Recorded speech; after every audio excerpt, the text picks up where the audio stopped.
Baik, kita mulai lagi dalam Alkitab kita minggu ini dari seri kita bahwa Aku Pasti Dipulihkan, subtema nyanyian percaya Mazmur 125 ayat 1-3. Langsung aja bahwa minggu lalu kita sudah melihat bahwa Mazmur ziarah dari 120 sampai 134, 15 pasal ini memiliki pola bahwa pergumulan, percaya, dan akan melihat kemenangan. Ya, ini berpola 3-3-3. Tapi ada perbedaan dikit, tetapi ini yang menunjukkan bahwa pertolongan Tuhan, pasal tentang pertolongan Tuhan jauh lebih banyak dari pasal pergumulan. Jadi dengan kata lain, ngomong pertolongan Tuhan, kemenangan yang Tuhan sediakan jauh lebih banyak dari pergumulan Anda. Tetapi kembali diingatkan bahwa semua ini adalah berbicara tentang Sion, berpusat kepada Sion. Ketika mereka hendak ke Sion, Sion itu bicara persekutuan dengan Tuhan, Sion itu berbicara tentang pemerintahan Allah. Ketika Anda punya masalah, maka bersekutulah dengan Tuhan, maka itu akan menghasilkan percaya. Dan percaya Anda akan membuat Anda melihat pemerintahan Allah, kuasa Allah yang memang sudah ada, dan itu akan membuat Anda mengalami kemenangan yang sudah disediakan. Oke, itu inti daripada Mazmur 120 sampai 134 polanya. Yuk kita melihat ya. Kita akan melihat Mazmur 125, dan tadi kita melihat dari pola Mazmur 125 ini adalah Mazmur tentang triumph, kemenangan. Kenapa Mazmur kemenangan? Kalau Anda lihat nanti 122, 25, 28, itu menunjukkan kemenangan karena mereka ada di Sion. Mereka bicara tentang Yerusalem, mereka bicara tentang peace atas Israel, atas kehidupan kita Israel rohani. Kita lanjut aja, Anda nanti mohon baca 1-5, tetapi yang sekarang kita bahas hanya dua ayat, 1 dan 2. Ya, Mazmur 25 ayat 1. Orang-orang yang percaya kepada Tuhan adalah seperti gunung Sion yang tidak goyah, tetap untuk selamanya. Saudara-saudari, firman Tuhan mengasih unjuk, menganalogikan bahwa orang yang percaya, orang yang menaruh percaya kepada Tuhan, artinya ya, karena percaya itu bukan di mulut, percaya itu adalah suatu action, ada tindakan yang Anda lakukan. Ya, itu seperti gunung Sion yang tidak goyah. Tetapi yang menjadi pertanyaan kemudian adalah, apanya yang tidak goyah?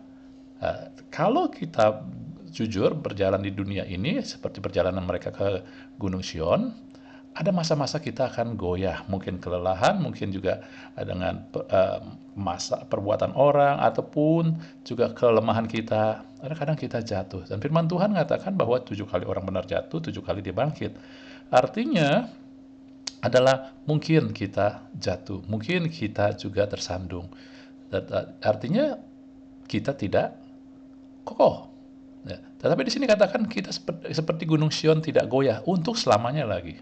Nah, sekarang pertanyaannya apanya? Nah, pasti bukan tentang kitanya. Karena perjalanan hidup kita, percaya itu adalah suatu relationship bertumbuh, tidak langsung. Oke? Banyak orang menyuruh, oh ya percaya. Nah, terhubung sama Tuhan, maka akan timbul hasilnya percaya. Ketika Anda punya hubungan dengan Tuhan, akan timbul percaya. Dan percaya itu ketika Anda semakin terhubung, semakin punya hubungan baik, maka percaya itu adalah hasil semakin bertumbuh. Oke? Nah, jadi pertanyaannya apa tidak goyahnya? Dan tidak goyahnya sesuatu yang datang dari Tuhan. Firman menerangkan firman. Mazmur 132 ayat 13-15a dikatakan, Tuhan telah memilih Sion, menginginkan menjadi tempat kedudukannya, pemerintahannya. Ya, inilah tempat perhentianku selama-lamanya. Di sini aku hendak diam sebab aku menginginnya. Jadi gunung Sion, seperti gunung Sion, itu satu lambang. Bicara yang tidak goyah adalah status kita sebagai orang yang sangat berharga dan diinginkan. Sebab kita seperti gunung Sion, tidak goyah. Apa yang tidak goyah? Bukan perjalanan hidup kita nggak goyah, seperti dalam hidup orang atau manusia, itu nggak mudah. Ya, kita mungkin bisa ya terdoya, tapi kita selalu bisa bangkit kembali. Nah, inilah yang tidak goyah adalah satu, Anda sangat berharga dan diinginkan Tuhan. Yang kedua adalah perbekalannya. Artinya apa? Selama Anda berjalan dengan arah kepada Tuhan, maka pemeliharaan Tuhan selalu ada. Ini nggak akan goyah. Selalu ada. Anda selalu dipelihara. Yang ketiga adalah dari 132 ayat 16b. Dikatakan imam-imamnya akan kukenakan pakaian keselamatan. Kita tahu dalam perjanjian baru bahwa kita adalah imamat, ya. Dan pakaian keselamatan yang enggak goyah adalah keselamatan kita. Keselamatan adalah pakaian. Karena apa? Karena bukan produksi ataupun hasil dari diri kita. Itu adalah hasil dari karya Tuhan Yesus. Maka Anda melihat bahwa pakaian keselamatan itu kenapa menjadi pakaian keselamatan? Karena dibasuh oleh darah Tuhan Yesus, darah anak domba. Jadi karya dari Tuhan kita dikenakan. Karena keselamatan itu dari Tuhan, karena karya Dia, bukan karena perbuatan dan kelayakan kita, maka keselamatan dari Tuhan, segala sesuatu yang dari Tuhan tidak goyah. Ketika Anda berjalan dengan menaruh percaya, bersekutu sama Tuhan, maka keselamatan Anda nggak akan goyah. Ayat 17b dikatakan, aku akan menyediakan sebuah pelita bagi orang yang kuurapi. Apalagi nggak goyah? Pelita. Bicara apa pelita? Firman Tuhan. Janji firman Tuhan tidak akan berlalu, pasti digenapin. Dan yang terakhir dari 18a dikatakan, musuh-musuh akan kukenakan pakaian penuh malu. Tetapi kita tidak akan dikenakan pakaian malu, tetapi tidak dipermalukan. Bahkan dalam 18b kita dimahkotai. Artinya kita diangkat. Bapak Ibu Saudari, inilah apapun kemampuan Anda, apapun keadaan dan pergumulan kehidupan kita dalam perjalanan ini, sesuatu yang datang dari Tuhan tidak akan goyah. Anda tetap orang yang sangat dikasihi Tuhan. Anda adalah orang-orang anak Bapa yang dipelihara, yang diberikan keselamatan, dan dijamin janji Tuhan yang tidak akan dipermalukan. Amin. Inilah yang datang dari Tuhan. Kemudian kita lanjut ayat 2. Yerusalem, gunung-gunung sekelilingnya demikian Tuhan sekeliling umatnya, dari sekarang sampai selama-lamanya. Orang-orang yang mempercayai hidup pada Tuhan, maka seperti Yerusalem dikelilingi gunung-gunung. Artinya apa? Sama seperti Tuhan mengelilingi umatnya. Kata sekeliling ini memperlihatkan perlindungan, pertolongan. Jadi perlindungan Tuhan mengelilingi umatnya itu seperti gunung-gunung mengelilingi Yerusalem. Jadi ini adalah analogi yang kedua, dan dianalogikan dengan sesuatu fisikal, karena manusia kadang lebih mengingat hal image, gunung-gunung secara fisik. Jadi Tuhan mengasihi itu supaya Anda dan saya ingat bahwa gunung-gunung itu real, nyata, dan gunung-gunung itu juga sangat-sangat mengelilingi. Itu benar-benar di mana sepanjang mata Anda melihat di Yerusalem, sejauh mata Anda akan melihat gunung-gunung. Karena Yerusalem ada di tengah dan di antara gunung-gunung. Yerusalem bukan gunung yang paling tinggi, tetapi dia dikelilingi gunung-gunung yang tinggi. Lalu kemudian adalah gunung itu ada. Dulu ada, sekarang ada. Nanti pun tetap ada. Amin. Nah ini adalah gambaran tentang secara fisikal. Sedangkan ini adalah gambaran tentang secara roh. Kenapa? Karena perlindungan pertolongan Tuhan itu ada bentuknya adalah roh.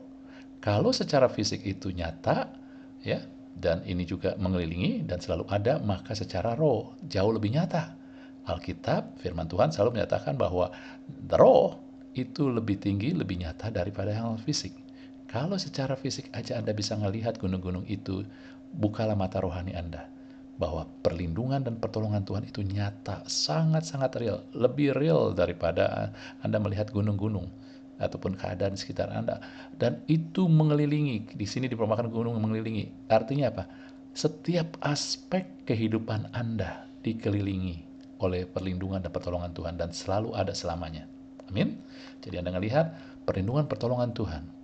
Mungkin secara fisik Anda nggak langsung melihat, tetapi secara roh, Tuhan kasih unjuk analoginya. Itu sangat-sangat nyata, sangat-sangat besar, sehingga mencukupi segala kebutuhan Anda, dan selalu ada, selalu tersedia buat Anda. Analogi yang ketiga adalah umat Tuhan itu seperti Yerusalem dari sini. Nah, Anda tahu di mata Tuhan Yerusalem itu adalah kudus, berharga, dan personal. Dia mau menginginkan buat dia doang. Artinya sangat personal. Ketika bicara personal, itu bicara bahwa ini masalah personal, artinya masalah sangat penting. Kalau misalnya contoh, kalau berurusan dengan anak saya, maka itu menjadi personal. Ini bicara tentang ini sangat penting. Kalau berurusan dengan anak saya, berarti berurusan dengan saya. Itu, Jadi, ketika Anda mempercayai Tuhan, menaruh percaya Anda pada Tuhan, Tuhan tidak menganggap enteng. Tuhan menganggap tindakan Anda untuk mempercayai Tuhan adalah sesuatu yang berharga. Sesuatu yang kudus. Kudus ini artinya sesuatu yang sacred, gitu, dan sesuatu yang personal. Tuhan tanggapi itu benar-benar. Masalah dia, masalah kita, ini adalah masalah saya, masalah Tuhan, kira-kira kayak begitu. Ya, jadi itulah ketika Anda percaya sama Tuhan, bukan saja ya Anda mengalami perlindungan Tuhan, tetapi juga Anda mendapatkan respon Tuhan yang luar biasa. Anda dihargai benar. Anda dijadikan sungguh-sungguh jadi berarti sekali. Tuhan menganggap itu berarti, percaya Anda kepada Dia. Ya, sacred sekali. Nah, jadi Anda melihat bahwa perlindungan Tuhan itu personal dan total, semua aspek, real, nyata, dan abadi, selalu ada, eternal, melingkupi kita. Oke, nah, itu konklusi dari Mazmur 25:1 sampai 2 adalah orang yang menaruh percaya kepada Tuhan itu aman dan terlindungi. Oke, aman dan terlindungi ketika kita menaruh percaya. Tapi Anda ingat, percaya itu bukannya tuntutan, percaya itu hasil dari hubungan. Tuhan tidak pernah mau menuntut. Tuhan selalu memberikan dirinya dulu sehingga Anda tertarik dan juga mau berhubungan sama Dia. Lalu hasil hubungan adalah Anda semakin mempercayai. Oke, menaruh percaya itu.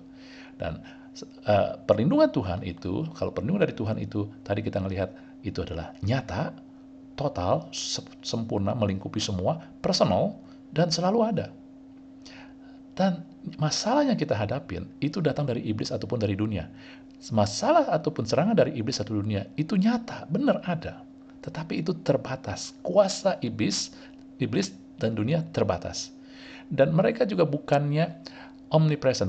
Iblis nggak bisa hadir di mana-mana. Nggak bisa hadir di banyak tempat, nggak. Ya. Tapi Tuhan omnipresent, hadir di mana-mana. Sehingga dia terbatas. Tapi Tuhan kita, pertolongannya tidak terbatas. Serangan iblis tidak personal. Dia melakukan secara sporadis, umum semua. Jangan, kalau sebab itu ketika Anda mengalami masalah, jangan Anda merasa, aduh Tuhan kenapa saya lagi, malang benar saya. Itu iblis mau kalau Anda berpikir begitu.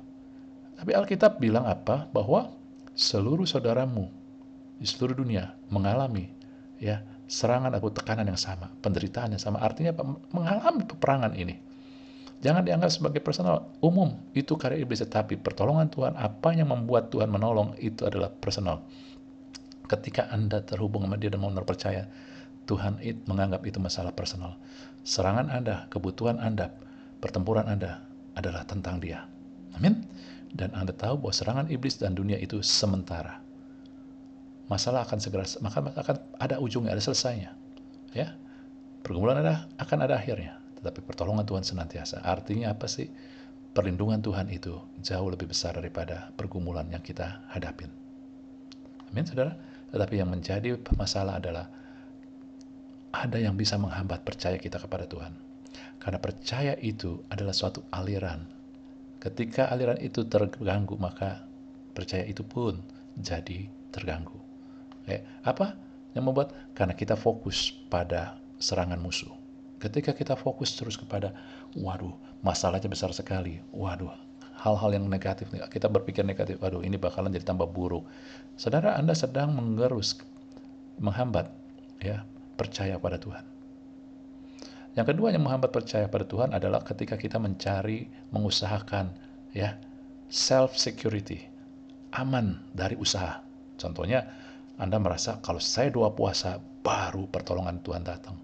Saya tidak menyalahkan doa puasanya, tetapi ketika Anda punya doa puasa dengan motivasi supaya pertolongan Tuhan lebih kuasa, lebih hebat, kita sedang salah arah. Kenapa? Ya, doa puasanya oke, doa puasa membuat kita lebih peka, ya, melihat apa yang Tuhan sedang lakukan. Tetapi, ya, ketika Anda menjadikan bahwa doa puasa, maka kita akan kuasa Tuhan akan lebih hebat. No, enggak. Jujur ngomong, ketika kita mengalami masalah tekanan yang besar, kadang-kadang enggak mudah untuk berdoa. Ya, saya menemukan begitu banyak orang, ketika mereka punya masalah, mereka seperti jadi kayak hun-hun. Untuk doa aja mereka enggak tahu apa mau ngomong apa. Nah, kalau karena doa Anda, usaha Anda, perlindungan Tuhan baru terjadi, bagaimana dong orang-orang yang sudah tidak berdaya? Sedangkan firman Tuhan, dia ada untuk orang-orang yang sudah lemah, yang tidak berdaya. Orang-orang yang kayak mau doa aja sudah nggak tahu doa apa. Berseru aja nggak tahu apa. Ya, nah itu dia. Jadi bukan. Ingat tadi, Tuhan yang sudah menyediakan karena siapa dia. Ya, yang menghambat percaya kepada Tuhan juga adalah psikologi over teologi. Maksudnya apa? Kita lebih menggedekan perasaan daripada kebenaran Tuhan. Itu ya. Sebab itu peganglah kebenaran daripada perasaan. Ya. Jadi jangan sampai Anda melihat bahwa perasaan saya lebih besar daripada. Artinya begini, ketika Anda takut, Anda pikir Tuhan nggak lindungin. Enggak. Sekalipun aku takut, Tuhan ada. Perlindungan Tuhan nyata. Itu kebenaran. Jadi kita harus bergerak berdasarkan kebenaran. Jadi Anda ngerti ya, mungkin tulisannya tetap ini mungkin terbalik, tetapi intinya adalah yang menghambat adalah ketika Anda pakai perasaan daripada pakai kebenaran. Ya, mungkin ini terbalik, saudara. Ketika Anda pakai perasaan daripada pakai kebenaran. Nah, oleh sebab itulah, kalau mau percaya, jadikan Tuhan objek, bukan diri kita. Artinya apa? Semakin Anda mengenal Dia jadi objek kita, semakin kita dapat bertumbuh percaya kita kepadanya. Tetapi semakin Anda berfokus pada diri kita ataupun keadaan tambah buruk, diri kita nggak mampu, akhirnya kita pikir ya susah untuk mendapat pertolongan, sehingga tanpa kita sadari kita sedang ya menahan laju percaya kita kepada Tuhan. Amin. Oke, demikianlah hari ini PA kita, kiranya memberkati kita semua, dan saya berharap Anda merenungkan, bukan hanya sekedar dengar saja, dan mempraktekkannya dalam hidup kita. Berpikir positif bukan berdasarkan cara dunia, tetapi berpikir positif karena kita punya Tuhan yang luar biasa, yang melindungi, menjagai, dan menyediakan segala yang kita butuhkan, sehingga tidak ada satu peristiwa yang tidak Dia ketahui dalam hidup kita, dan Dia selalu bekerja untuk membawa kebaikan buat hidup kita. Amin. Tuhan berkati kita semua.